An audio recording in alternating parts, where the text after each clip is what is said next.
और मेरे प्यारे बच्चों, कैसे हैं आप लोग। मुझे पूर्ण विश्वास है आप लोग बहुत अच्छे होंगे। मैं रुपेश कुमार सिंह, आप सभी का हमारे जेएमडी क्लासेस में स्वागत है। आप हमारे channel JMD IAS and SSC classes को सब्सक्राइब करें और बेल आइकन दबाना तो बिल्कुल न भूलें, ताकि रीजनिंग की जो भी वीडियो अपलोड हो इसकी सबसे पहले नोटिफिकेशन आपको मिले। देखिए, आज जो हमारा टॉपिक है रीजनिंग का, वो हमारा है तर्क यानी आर्गूमेंटेशन। जितने भी इंग्लिश मीडियम के बच्चे हैं, सारे इंग्लिश मीडियम में सारे वीडियो हमारे जेएमडी क्लासेस पे अपलोडेड है, वहाँ से आप देख सकते हैं। हिंदी मीडियम वाले के लिए ये अब हमारे रीजनिंग की बैच स्टार्ट है। अब आप इसको ध्यान से समझिए। हमें समझना है तर्क क्या होता है। तर्क का मतलब होता है कि अगर कोई हमने स्टेटमेंट दिया, जैसे स्टेटमेंट अगर दिया जा रहा है कि हमारे देश की जो जनसंख्या है, जनसंख्या विस्फोट जो हो रही है, इससे हमारे जितने भी संसाधन है वो संसाधन की धीरे धीरे कमी होती जा रही है। नवीकरणीय संसाधन होता है और नवीकरणीय संसाधन होता है। नवीकरणीय जिससे हम क्या करते हैं, तुरंत वो उससे हम दोबारा प्राप्त कर सकते हैं, जैसे हवा हो गया, पानी हो गया, लाइट हो गया, आसानी से प्राप्त कर सकते हैं। और नवीकरणीय का मतलब है जिसको प्राप्त करने के लिए 100 साल, 2 साल, 1000 साल समय लगता है, जैसे डीजल हो गया, पेट्रोल हो गया, कोयला हो गया, इसके बनने में बहुत ज़्यादा समय लगता है। अगर हमारा एक स्टेटमेंट दिया गया हो कि हमारे देश में जनसंख्या विस्फोट सबसे ज़्यादा खतरनाक है, परमाणु हथियार से भी ज़्यादा खतरनाक है जनसंख्या विस्फोट, क्योंकि हर इंसान को रहने के लिए घर चाहिए, खाने के लिए भोजन चाहिए, पढ़ने के लिए स्कूल चाहिए, इलाज के लिए हॉस्पिटल चाहिए। जिस रेशियो से हमारी जनसंख्या बढ़ रहा है, इन सारे जनसंख्या के सब कुछ प्रोवाइड करना बहुत ही कठिन काम है। इतनी कठिन है कि इसको प्रोवाइड करने में हमारी पूरी प्लानिंग, पूरी अर्थव्यवस्था, पूरा सिस्टम ही गड़बड़ हो गया है। पूरी इन्वायरमेंट का संतुलन ही बिगड़ गया है। अगर स्टेटमेंट दिया जाए कि हमारे सरकार को नियम बनाना चाहिए कि एक ही बच्चा, एक से ज़्यादा बच्चे जितने भी अगर जन्म ले रहे हैं या जितने भी पेरेंट्स एक से ज़्यादा बच्चे को जन्म दे रहे हैं, उन्हें किसी भी सरकारी फैसिलिटी से नहीं दिया जाएगा, सारे सरकारी फैसिलिटी से वंचित किया जाएगा। दूसरा अगर हो कि हम यह कर सकते हैं कि नहीं, 2 या 3 बच्चे तक हम अलाउ कर सकते हैं, तो हमें यह सोचना है कि आखिर कौन सा तर्क सही है। तो पहले हम क्वेश्चन लिखेंगे, उसके बाद हम लोग इस पर डिस्कस करेंगे। हमारा क्वेश्चन दिया हुआ है, क्या सरकारी नौकरियों में, यह कथन दिया हुआ है, क्या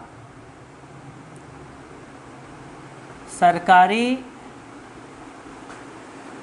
नौकरियों में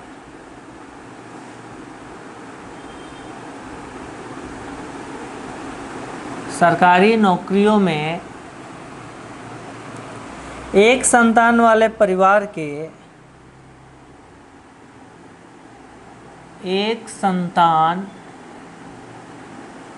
संतान वाले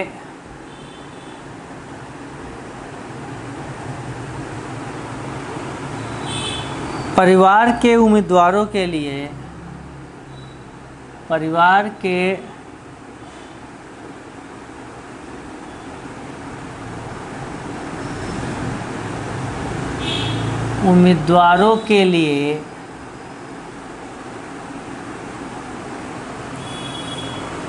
लिए आरक्षण होना चाहिए।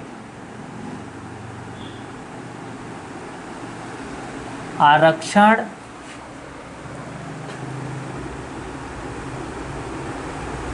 होना चाहिए। अब एक क्वेश्चन पूछ दिया गया, अब इसमें तर्क दिया हुआ है।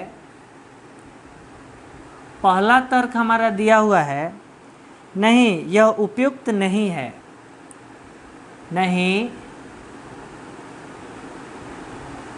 यह उपयुक्त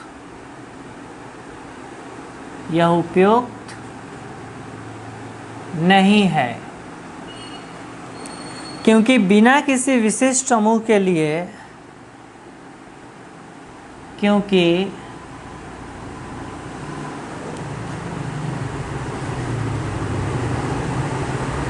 बिना किसी विशिष्ट समूह के लिए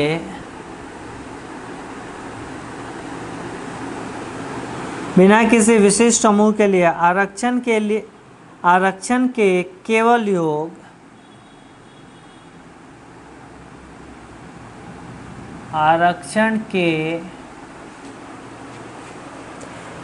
योग्य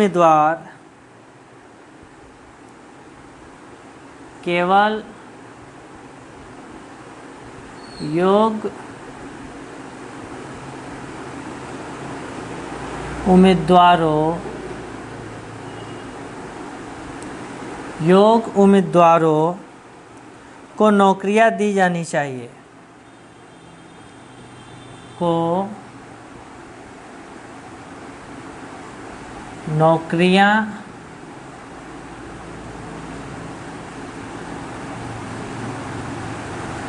दी जानी चाहिए। सेकंड तर्क दिया है मेरे प्यारे बच्चों, हाँ, इससे भारत की बढ़ती हुई आबादी को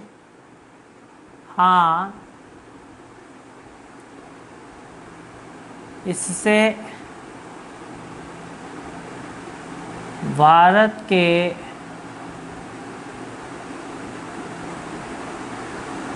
बढ़ते हुए आबादी को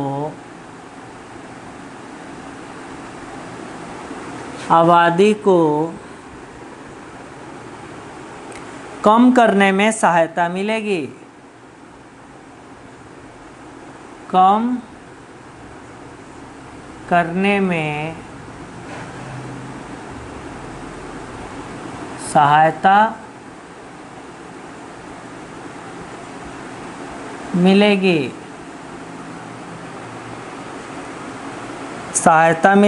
क्योंकि माता पिता एक संतान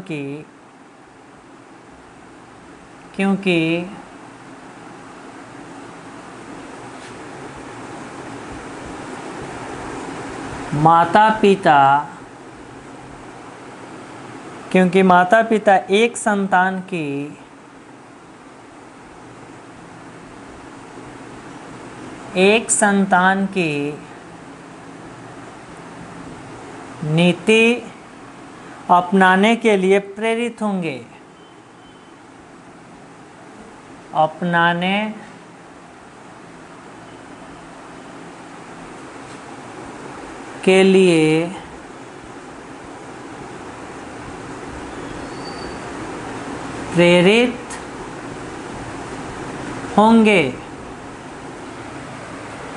देखो मेरे प्यारे बच्चों, पूरे अच्छे से ध्यान से समझो। हमारा स्टेटमेंट दिया हुआ है, क्या सरकारी नौकरियों में एक संतान वाले परिवार के उम्मीदवारों के लिए आरक्षण होना चाहिए। यानी यह बता रहा है कि हमारे देश का जो जनसंख्या विस्फोट हो रहा है, क्वेश्चन पूछ रहा है कि जितने भी सरकारी नौकरी होंगे उसमें जितने भी फैमिली के एक संतान है, या तो लड़का हो या लड़की हो, उन सब के लिए आरक्षण होनी चाहिए। इससे हमारे माता पिता, हमारे समाज के लोग प्रेरित होंगे कि हमें एक संतान रखना चाहिए। इससे जनसंख्या कंट्रोल में रहेगा, नियंत्रित रहेगा। इस पे हमारा 2 तर्क दिया हुआ है। अब हमें बताना है कि तर्क फर्स्ट सही है, तर्क सेकंड सही है, या तो तर्क फर्स्ट सही है या तर्क सेकंड सही है, दोनों तर्क में से कोई भी सही नहीं है, या दोनों सही है। तो पहला आप ध्यान से देखो मेरे प्यारे बच्चों, पहला स्टेटमेंट दिया हुआ है, नहीं, यह उपयुक्त नहीं है, क्योंकि बिना किसी विशिष्ट समूह के लिए आरक्षण के केवल योग्य उम्मीदवार को नौकरियां दी जानी चाहिए। अब यह बता रहा है कि यह जो स्टेटमेंट दे रहा है कि एक संतान जिन भी पेरेंट्स को हो उन्हें आरक्षण देना चाहिए, तो पहला तर्क बोल रहा है नहीं, ऐसा आरक्षण नहीं देना चाहिए। हमें उन्हीं को देना चाहिए जिनमें क्या हो, जो उम्मीदवार उसके लायक हो, जो उसके योग्य हो। अब आप ध्यान से देखो, इसमें दोनों 50-50 चांसेज हैं। एक तो हमारा देश संघीय ढांचा है, संघीय ढांचा में जब तक हमारा संविधान में जितने भी हमारे मेंबर ऑफ पार्लियामेंट सांसद होते हैं, राज्यसभा लोकसभा, अगर बैठ के उस पर डिस्कशन नहीं होगा, एक फिक्स मेजोरिटी होती है, उस मेजोरिटी पे अगर वोटिंग नहीं होगी, सहमति नहीं होगी, तो यह नियम नहीं बन सकता है। तो एक उम्मीदवार को आरक्षण देना भी सही नहीं है। पर हमें ये भी समझना है कि जनसंख्या के लिए अगर हम जागरूकता अभियान चलाएं, लोगों के माइंड में सेट करें कि एक बच्चे रख रहे हैं तो आपको सरकार इतनी फैसिलिटी भी दे रही है, आपको नौकरियां में भी आरक्षण दे रहा है, खाने के लिए भी दे रहा है, स्कूल ट्यूशन हर चीज़ की व्यवस्था हो रही है। तो कहीं ना कहीं ये जो तर्क है यह पूर्ण रूप से इस स्टेटमेंट से सेटिस्फाइड नहीं है, यानी पहला स्टेटमेंट हमारा, पहला जो तर्क है वह नहीं होगा। सेकंड तर्क बता रहा है हाँ, यानी हमें एक संतान वाले परिवार को आरक्षण देना चाहिए ताकि जिनको एक बच्चे हो उनको नौकरियां में आरक्षण मिलना चाहिए। यह तर्क हमारा सेकंड कह रहा है। क्या बोल रहा है? इससे भारत के बढ़ते हुए आबादी को कम करने में सहायता मिलेगी क्योंकि माता पिता एक संतान की नीति अपनाने के लिए प्रेरित होंगे। आप देखो, पर हमारे देश में ऐसे बहुत लोग हैं जो कहेंगे कि हमारा बच्चा जन्म लिया है तो अपने मेहनत से, अपने टैलेंट से जॉब प्राप्त करेगा, या प्राइवेट सेक्टर में जॉब करेगा, या अपना व्यवसाय करेगा।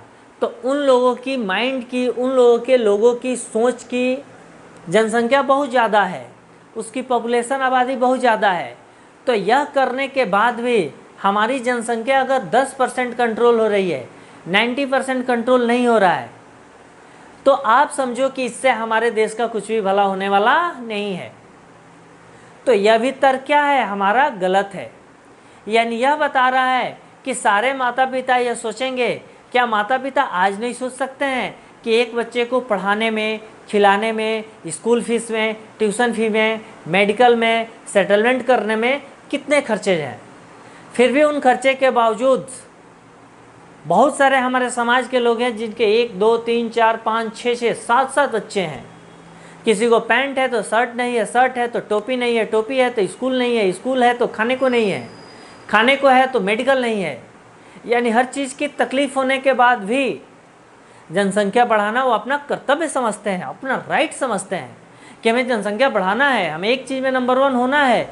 क्या चीज़ में? पॉपुलेशन में, आबादी में। तो पॉपुलेशन आबादी में नंबर 1 होने से कुछ भी नहीं होगा।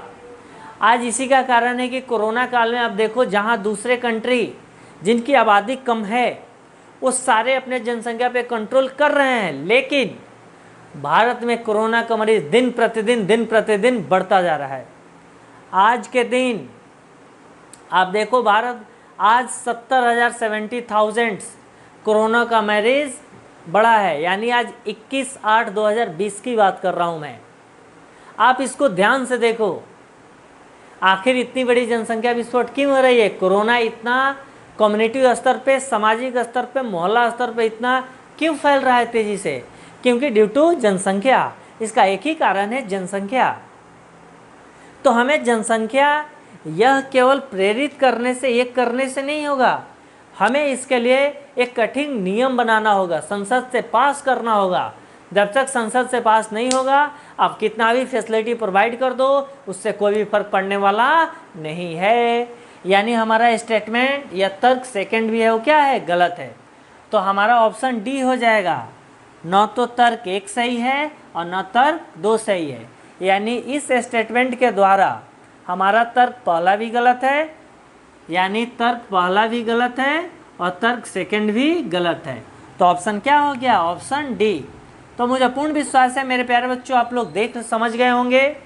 हमारी संस्था की सबसे बड़ी खासियत है कि हर स्टूडेंट को, प्रत्येक छात्र को 100% समझ में आएगी। इसके लिए हमारी संस्था पूरे देश में नंबर 1 है। हम किसी भी क्वेश्चन को इस तरीके से, इतनी शालीनता से, इतने अच्छे वे से हमारे यहाँ समझाया जाएगा कि हमारे भारतवर्ष का एक एक स्टूडेंट जो तैयारी करते हैं कंपटीशन का, वो सेटिस्फाइड होंगे। वो कहेंगे कि मैंने अच्छी तरह समझ गए। अब इस पर डिपेंड करेगा कि आपको समझने के बाद आप कितना मेहनत कर रहे हो। अगर आप मेहनत करोगे तो दुनिया की कोई ताकत आपको सिलेक्शन होने से नहीं रोक सकती है, मेरी फुल गारंटी है। सिलेक्शन होने के लिए आपकी सहमति जरूरी है, यानी आपका मेहनत करने का तरीका जरूरी है। आप मेहनत कीजिए। आपके लिए जेएमडी क्लासेस हमारे इंडिया में नंबर 1 है। किस क्षेत्र में? प्रत्येक क्वेश्चन को इतने अच्छे से एक्सप्लेन की जाएगी कि प्रत्येक छात्र को 100% समझ में आएगा, इसके फुल गारंटी है। Okay, thank you.